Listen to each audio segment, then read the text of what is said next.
समझा कि जी। तो बछड़ी का टीका लगवाना है। अब बछड़ी का टीका लगाने का ये मतलब नहीं है कि आप आए गाय आपको पता नहीं है कि एकदम रुकती है कि रुकती है, टीका लगा दिया रुकी नहीं। अब वो टीका महंगा होता है, अब क्या पता वो 2 दिन लगाना पड़े। अब ये टॉपिक चल पड़ा है तो मैं आपको बताऊँ एआई कैसे करानी है, कब करानी होती है। आपने सबसे पहले गाय भैंस का ये देखना है कि उसका जो हीट सर्कल है वो कितने दिन का है। हेलो, वो कितने दिन का है, कितने दिन का होता है? यार तो 20-21 दिन का।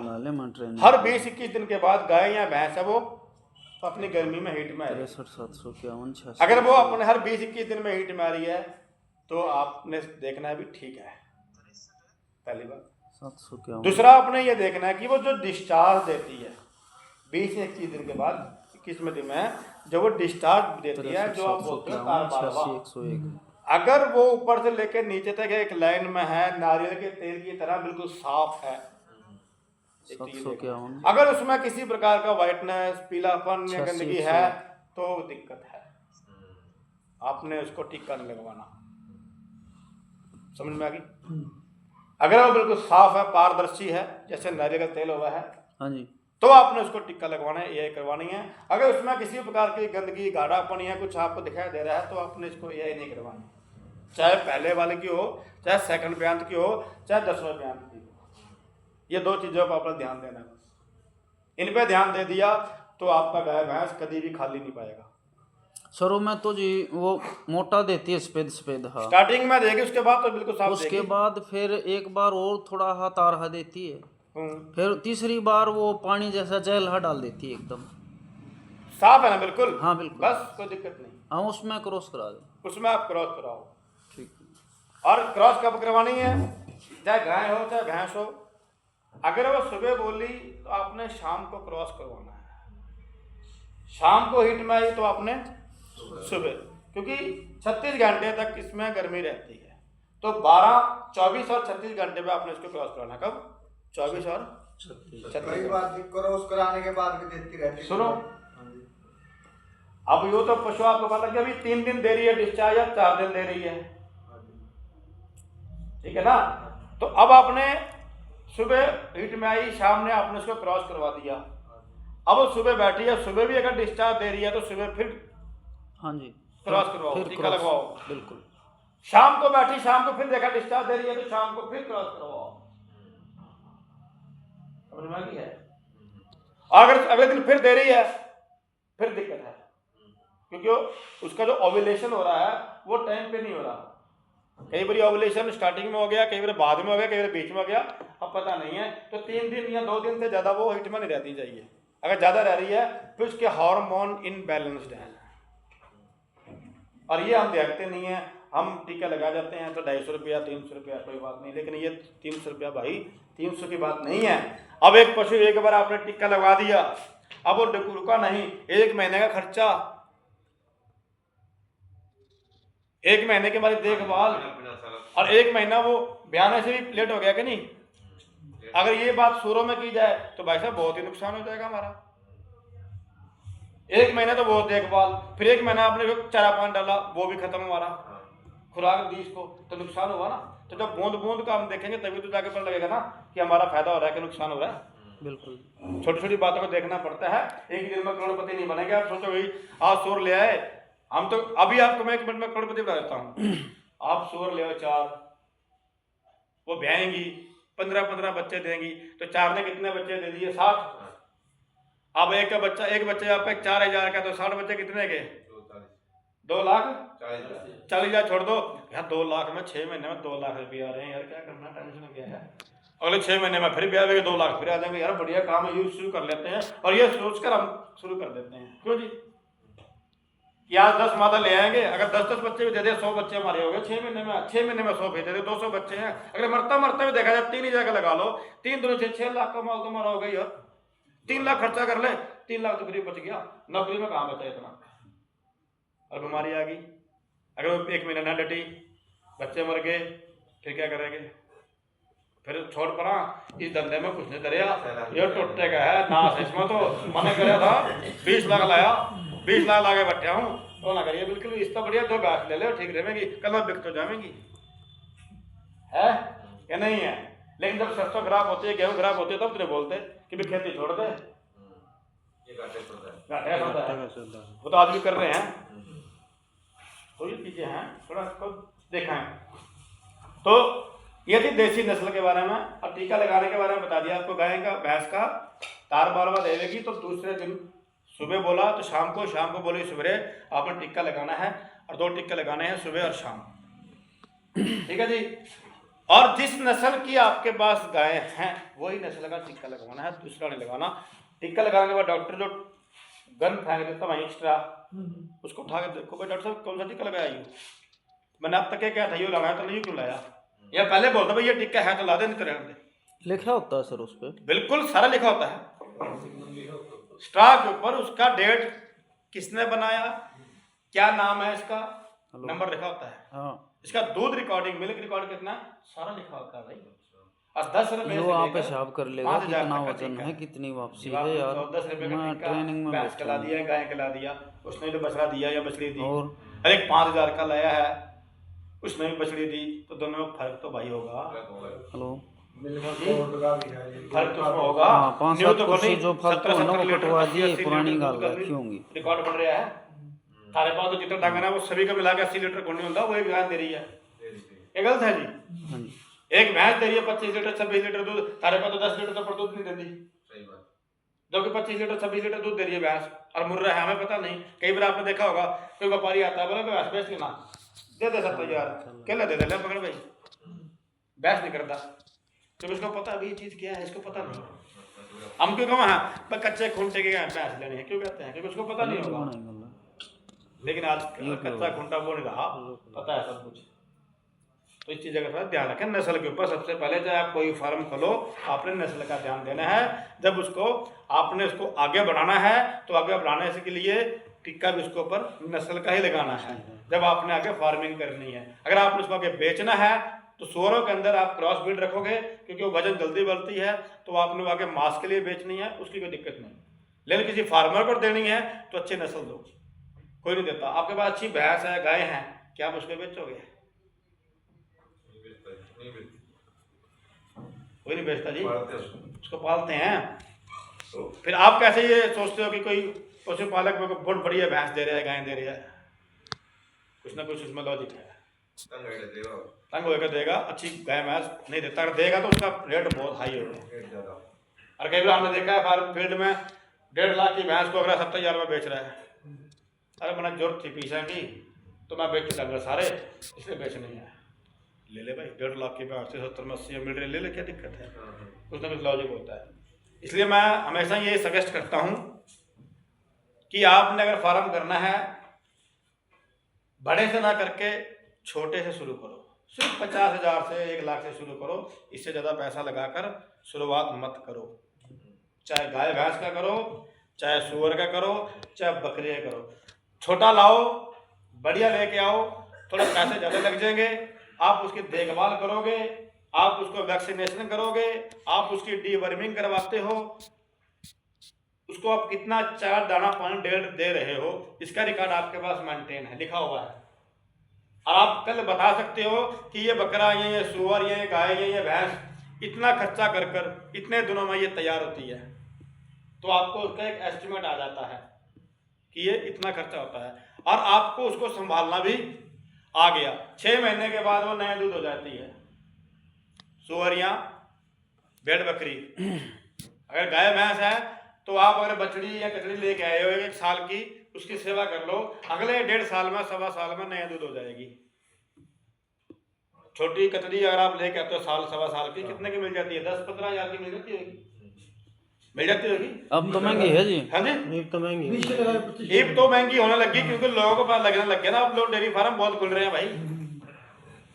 आप छोटी कचड़ी ले आओ कि डेयरी फार्म से 15,000 की, 18,000 की, 20,000 तक की आपको मिल जाएगी। 20,000 की यानी कि 2 लाख की आप कितनी लाओगे? 10। अब 10 लाकर आप उन 2 लाख के का सामान लाकर उसके ऊपर 2 लाख रुपए खर्चा कर लो अगले 1.5 साल के लिए। अब उनमें ऐसे अगर मान लो 10 में से 5 भी डट गई तो कितने की जाएंगी?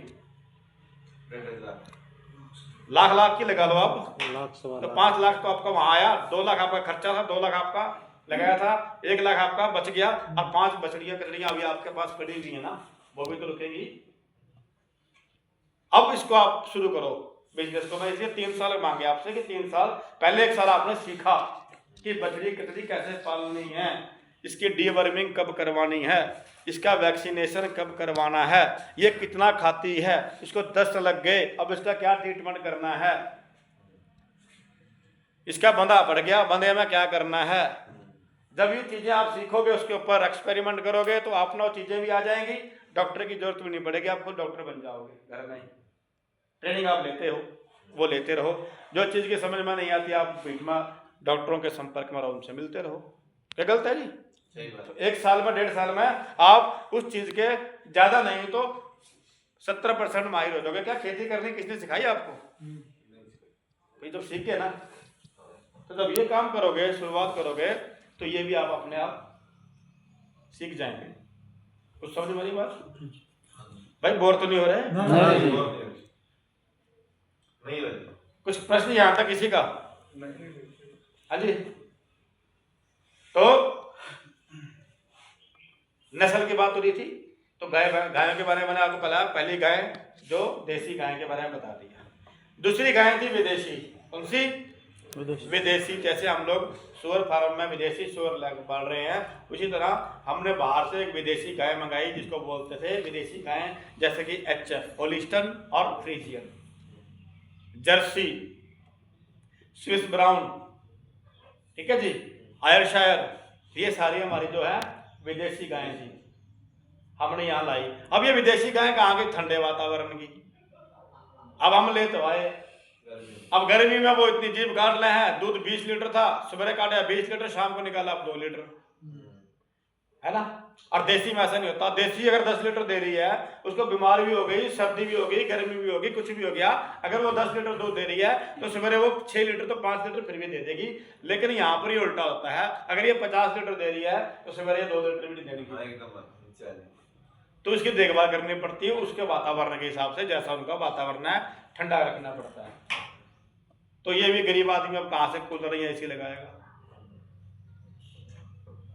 तो ये वही फार्मर जो बड़े बड़े वो लोग इसको यूज कर रहे हैं, या इसके लिए पूरी देखभाल करनी पड़ती है, वो वातावरण इसको देना पड़ता है, ठंडा टेम्परेचर इसको देना पड़ता है, और गर्मियों में ठंडा और सर्दियों में थोड़ा सा गर्म देना पड़ता है। सर्दियों में ये सर्वाइव कर जाती है, कोई दिक्कत नहीं है।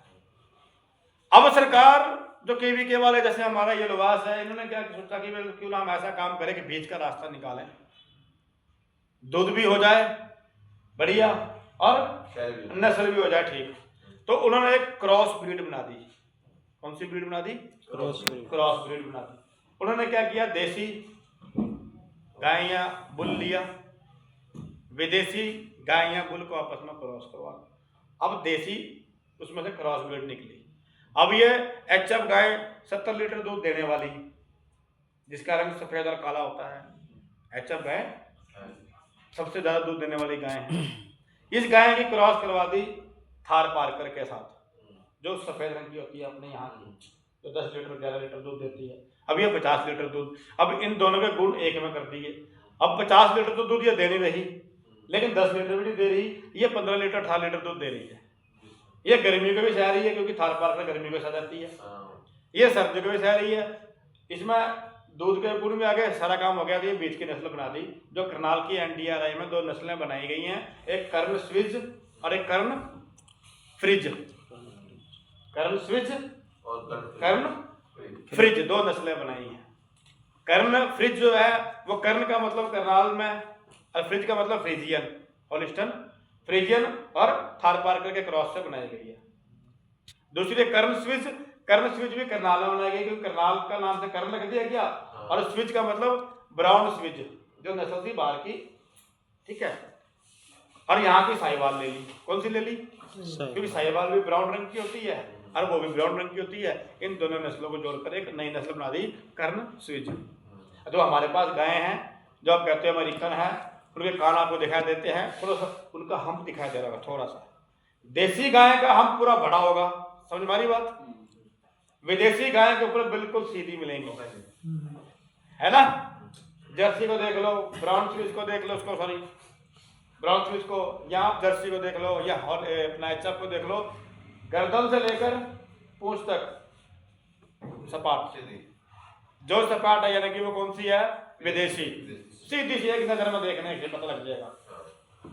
और इनके आपको झालर भी नहीं मिलेगी, कंबल बोलते हैं, नहीं मिलेगा, देसियों के मिलेगा। अब जो विदेशी जो दोगली थी उसमें आपको हल्का सा मिलेगा, यानी कि जिसमें आपको हल्का सा मिल रहा है उठा हुआ, यानी कि वो कौन सी थी, देसी और विदेशी की क्रॉस की है ये नस्लें, दोगली हैं जो आपके पास हैं। अगर उसका हल्का सा हम्प है तो यानी कि वो दोगली नस्ल है, ठीक है जी। और उसमें हल्का सा आपको गल कंबल भी दिखाई दे सकता है।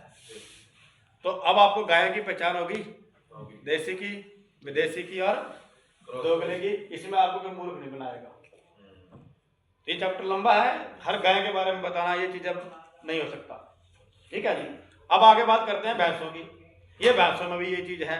भैंसों में कितनी भैंस हैं, मुर्रा जो हमारा काला सोना है कि नहीं, नीली रावी जो पंजाब की भैंस थी, जिसका नाम नीली रावी क्यों पड़ा, दो नदियां थी सतलुज और नील नदी, उनके नाम से का नाम नीली रावी पड़ा, है कि नहीं। अब इसके गुण क्या है, इसके टांगे सफेद मिलेंगी, खुर सफेद मिलेंगी, पूंछ सफेद मिलेगी, आंखें बिल्ली जैसी मिलेंगी चमकीली, मुंह भी कई बार सफेद होता है, सींग थोड़े खुले मिलेंगे, थनों में भी कई बार सफेद सफेद हो सकता है, समझ में आ गई। वो नीली रावी अगर थोड़े बातें मिल रहे हैं यानी कि आपके पास वो क्रॉस है। मुर्रा बिल्कुल पुट्ठा चौड़ा, गोल लूंडे सींग, है कि नहीं, काले रंग की, बड़े बड़े थन, और जाफराबादी उसका सिर मोटा मिलेगा आपको, जैसे गिर गाय का आपको बताया था मैंने, सींग इसके मोटे मोटे नीचे लटके हुए मिलेंगे, जाफराबादी।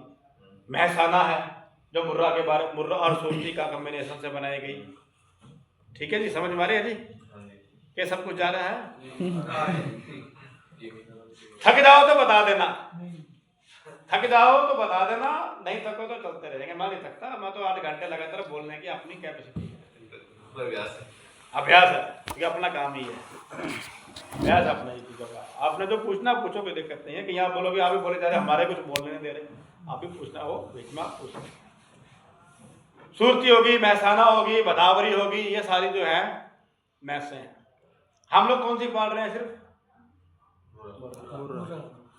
आपने देखा कई बार हम किसी भैंस का दूध निकालते हैं, वो दूध दे रही है 10 लीटर, ठीक है, और कई बार किसी भैंस का दूध निकाल रहे हैं, वो दूध दे रही है 18 लीटर। और जब दूध निकालते हैं, निकालते निकालते कई बार आपको देखा होगा कि उसके ऊपर थोड़ा सा मक्खन आ जाता है, मक्खन के हाँ, सफेद सफेद दाने। आप दूध बेचते हो, क्या बिकता है दूध, 70 रुपए 60 रुपए, यही रेट है। तो आप ऐसी गाय भैंस रखी हुई है जिसके दूध के ऊपर दाने आते हैं, आप वो भी मिक्स करके बेच देते हो 70 रुपए 60 रुपए। तो यहाँ पर आपका नुकसान होता है, क्योंकि आपको पता होना चाहिए कि कौन सी भैंस दूध देने वाली है और कौन सी भैंस घी देने वाली है। बात समझ में, यहाँ पर हमारा नुकसान हो रहा है। अब एक गाय दूध देती है 70 लीटर, उसमें दूध निकलता है, अब 100 लीटर गाय का दूध है, उसमें 3 या 4 किलो घी निकलता है। 30 किलो का लगभग 1 किलो निकला। तो मैं वही कह रहा हूँ ना, 100 लीटर में 4 किलो निकलेगा, 3.5 किलो 4 किलो जो विदेशी गाय है। देसी में 5 किलो निकल जाएगा, 5.5 निकल जाएगा ज्यादा ज्यादा। अब भैंसों में 8 किलो 9 किलो। और कई ऐसी भैंसें हैं जिनको हम बोलते हैं दूध वाली भैंस नहीं है, वो कौन सी भैंस है, वो केवल घी वाली भैंसें हैं, जैसे भदावरी भैंस, वो घी वाली है। हमारे पास भी कई भैंसें होती हैं, हम दाल निकालते हैं ऊपर देखते हैं, तो दूध वाली नहीं है, घी वाली है। अब उसका 100 लीटर में 15 लीटर 14 लीटर घी निकालती है वो, तो उसमें घी निकाल के बेचने का फायदा है, दूध का फायदा है, घी में फायदा है ना। तो यहाँ पर हम लोग मार खाते हैं, जो दुधिया भाई बैठे हैं, इसमें इनका फायदा जाता है, क्योंकि इन्होंने दूध तो आपको वही रेट से दे दिया, लेकिन इनको पता है कि ये दूध बढ़िया है, और जिस घर का दूध बढ़िया है, आप ये बैठे जब पूछ लो, जब वो दूध कम करते भाई क्या हो गया, दूध कम हो गया आपका, रेट कम आ रहा है, होता है कि नहीं। तो इनका तो उसमें चांदी होती है, क्योंकि इनको पता है 10 लीटर दूध में घी है, तो इसमें वो 10 लीटर दूसरा पा देते हैं पानी दूसरा नहीं मारना। फिर पूरा इतना कोई दिक्कत नहीं। फैट तो पूरा है इसका ज़्यादा है, फैट ज़्यादा से भी ज़्यादा है, तो इसमें क्या करेंगे गाय का दूध पिला देंगे यहाँ पर। अच्छा आप लेवल करना ही पड़ेगा। लेवल तो करना पड़ेगा ना उसे, जो सच्चाई है भाई वो बता रहे हैं, ये बता रहे हैं। बचते हैं। डाल देंगे तो वो अब फायदा कौन कर रहा है? दुधिया भाई। आप पशु पाल रहे हो, आपके गांव में देखना भाई, बुरा नहीं मानना, आपके गांव में दुधिया दूध बेचने वाला है, आप पशु पालक हो, आपका घर वैसा का वैसा, आपके पास वही कुटी मोटरसाइकिल, दुनिया के 2 साल बाद मोटरसाइकिल भी चेंज हो जाती है। जिंदगी बदल जाती है।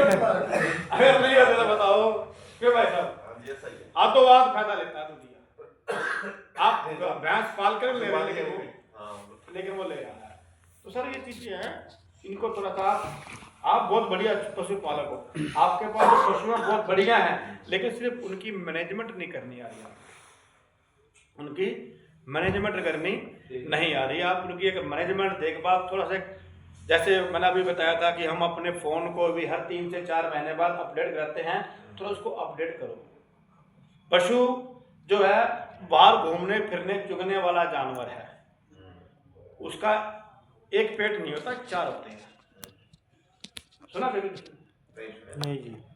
पशु के 4 पेट होते हैं, पेट तो एक ही है लेकिन उसमें 4 चैम्बर होते हैं। मान लो आप, सीधी आपकी भाषा में बोल दूं तो 4 ही पेट होते हैं।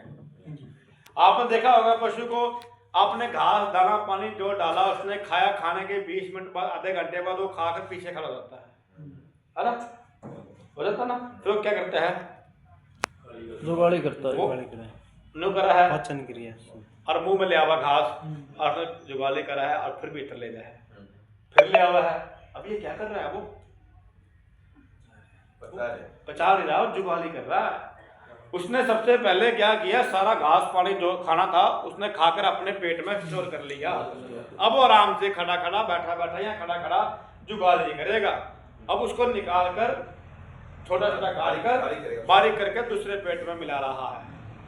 दूसरे पेट में एंजाइम्स हैं, एसिड हैं कुछ, वो मिलेंगी तो वो वहां पर और टूटेगा, उसका गठन होगा, फिर वो चौथे पेट में जाएगा, पचेगा, और लास्ट में फिर वो गोबर बनकर छोटी आंतड़ियां से फिर बड़ी आंतड़ी में जाकर वो बड़ा के रास्ते वो आ जाएगा।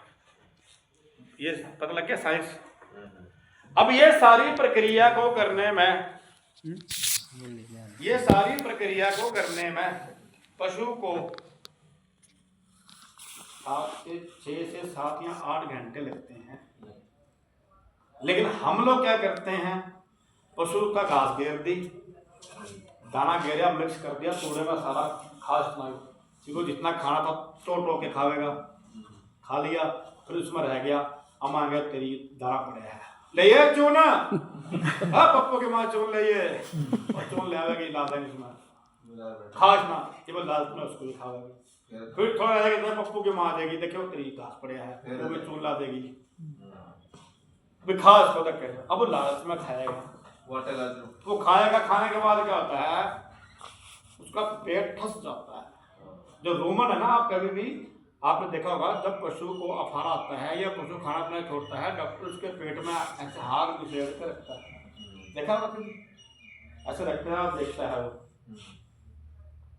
1 मिनट या 2 मिनट के लिए। अगर ऐसा रखने के बाद उसका हाथ अपने ऊपर आता है, फिर नीचे जाता है, हाथ ऊपर आया नीचे गया, यानी कि उसके पेट में कोई दिक्कत नहीं है। अगर हाथ माई रखने से हाथ वही रुका हुआ है, ऊपर नहीं आ रहा, और जब हाथ पीछे किया तो उंगल छपकी, यानी कि उसका पेट ठस चुका है। जो पेट है पशु का, जो सबसे बड़ा रूमन, वो ऐसे हिलता रहता है। उसके पेट में जो एसिड्स हैं उस खाने में मिलते हैं, मिलाने के लिए परमात्मा ने इसको ऐसे हिलाना शुरू करता है, वो ऐसे हिलता रहता है अंदर। जब हिलना बंद करेगा, वो काम नहीं करेगा तो पशु को दस्त या कब्ज हो जाएगा या अफारा आ जाएगा। तो ये भी अफारा आने का कारण है, हम धक्के दे खिलाना। दूसरा, पशु ने खा के खड़ा हो गया, अब जुगाली करनी शुरू कर रहा है, इतने बार बोला घास डाल दिया, और जुगाली छोड़कर फिर अपना फिर खाने लग जाएगा, तो उसकी जुगाली पूरी नहीं हुई। तो जुगाली पूरी ना होने का कारण क्या होता है, एक चैम्बर में जो खाया पिया था वो वहीं का वहीं रह जाता है, और फिर वही सड़ता रहता है, सड़ कर उससे गैस बनती है, पेट में अफारा आ जाता है, या पशु को दस्त लग जाते हैं। ये दस्त लगने का सबसे बड़ा कारण है अफारा आने का, बला पड़ने का।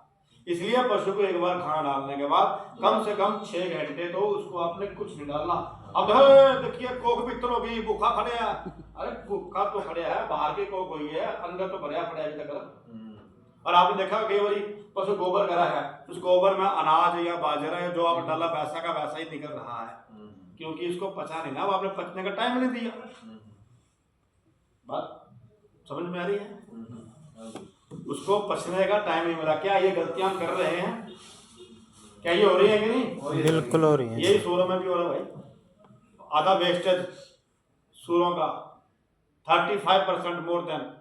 आप जब वेस्ट साफ करते हो तो दाना देखते हो नालियों में, हाँ बिल्कुल। तो उसका फायदा क्या हुआ?